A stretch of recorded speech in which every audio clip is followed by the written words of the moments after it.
I went to college in Rio de Janeiro. As I entered the course, that whole environment of denial, of faith, of religion, of miracles, right, I ended up becoming skeptical too. And I started to question many things. And since I came from a family of pastors, I started to question many things and many miracles that people said happened. And in truth I said, look, there were no miracles, there was a treatment and a cure. God exists. I never stopped believing in God and the gospel, but I was very down to earth. During my residency, I was doing an internship in the emergency room and a patient came in with a very serious, extensive hemorrhagic stroke. And this patient was in a coma for several days, a coma so deep that we questioned whether the patient was already in a state of brain death. And we talked to the family about this possibility of brain death and that we were thinking about opening a protocol. So, the patient's wife came to us and said, "Doctors, I respect you very much, your knowledge, science, but I wanted to tell you that I will not accept this opening of a protocol because he will not die, he will live." Because at my church, I was there in a prayer campaign with my pastor and we were praying. And God spoke to me in a prophecy that he would leave the hospital walking.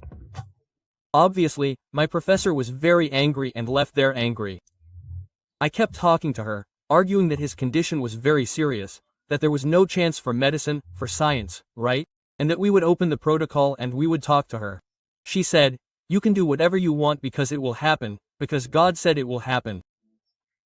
And we opened the brain death protocol, and every time we did the exam, his brain showed some very small activity, but we were never able to close the protocol.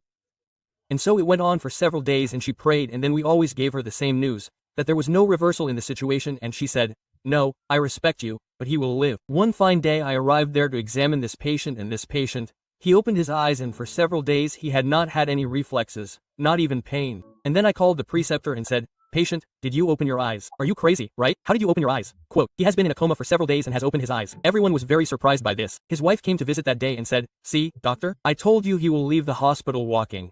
Quote, and then the days went by and he opened his eyes, moved his arm, responded to the painful stimulus and he got better until one day he was already conscious. And every day I went to the ward and checked on him and she saw, "Doctor, I told him he was getting better."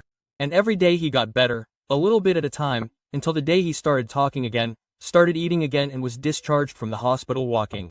It was an undeniable miracle. And today I no longer have any conflict between medicine and the power of God and faith. Because I even think that the fact that we can practice medicine by ourselves is a miracle, right?